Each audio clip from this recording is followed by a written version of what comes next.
में सबसे पहले बात चुनावी महासंग्राम की।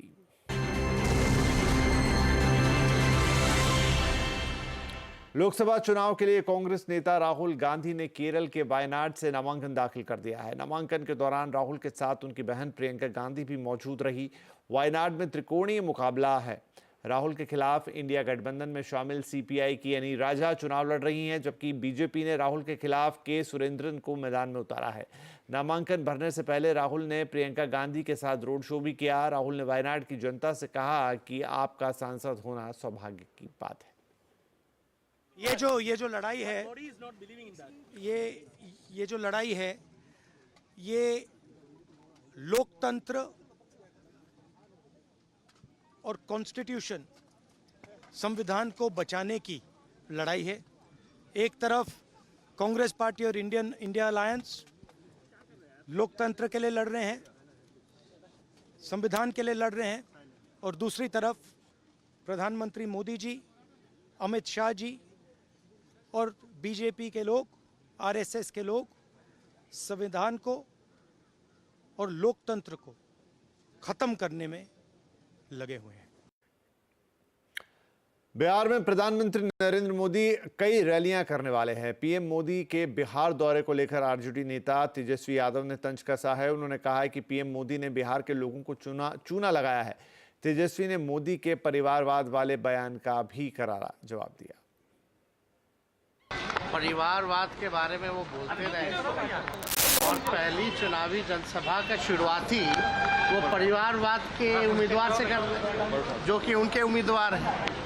तो आप देख सकते हैं उनके कथनी और करनी में कितना भारी अंतर है।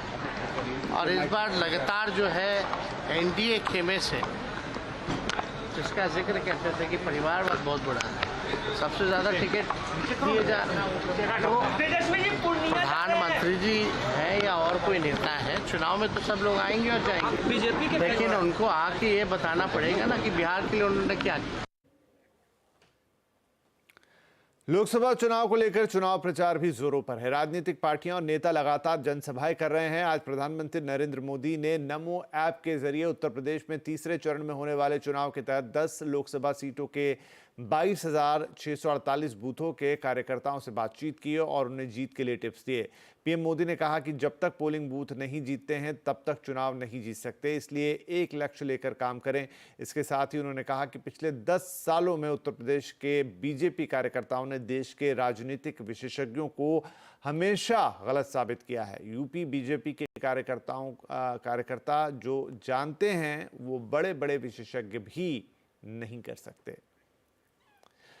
मुजफ्फरनगर में एक बार फिर गृह मंत्री अमित शाह ने 400 पार का नारा दोहराया। चुनावी जनसभा को संबोधित करते हुए अमित शाह ने मोदी सरकार के विकास कार्यों को गिनाया। अमित शाह ने दावा किया कि प्रधानमंत्री नरेंद्र मोदी तीसरी बार पीएम बनेंगे। उन्होंने इस मौके पर कांग्रेस पर जमकर हमला बोला। अमित शाह ने कहा कि कांग्रेस ने राम मंदिर का विरोध किया। मोदी सरकार ने पाकिस्तान के आतंकियों को उनके घर में घुसकर मारा। कश्मीर से भी आतंकवाद को खत्म किया गया है। ये कश्मीर जो है हमारा है या नहीं है? जोर से बोलो, कश्मीर हमारा है या नहीं है? धारा 370 हटनी चाहिए थी या नहीं हटनी चाहिए थी? एक कांग्रेस वाले 50-50 साल से धारा 370 को संभाल पर बैठे थे। मोदी जी ने दूसरी बार जब आपने प्रधानमंत्री बनाया, धारा 370 को समाप्त कर कश्मीर को भारत के साथ जोड़ने का काम किया।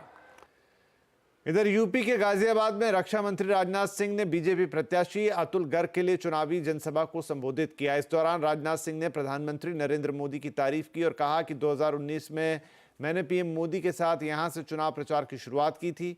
मेरठ और गाजियाबाद में जो कुछ भी होता है उसका असर देश भर में होता है। साथ ही उन्होंने विपक्ष पर हमला बोलते हुए कहा कि आज भ्रष्टाचार करने वाले जेल जा रहे हैं, लेकिन उन्हें कोर्ट से भी राहत नहीं मिल रही है। आज कुछ राजनीतिक पार्टियों के मुख्यमंत्री, अन्य मंत्री भ्रष्टाचार में के आरोपों में जेल जा रहे हैं और मोदी जी के ऊपर आरोप लगाने की कोशिश की जा रही है कि राजनीतिक प्रतिशोध में ऐसा किया जा रहा है। बहनों भाइयों, यह सब सारी एजेंसियां स्वतः काम कर रही हैं। मैं आपसे पूछना चाहता हूं, क्या देश में भ्रष्टाचार रुकना चाहिए कि नहीं रुकना चाहिए?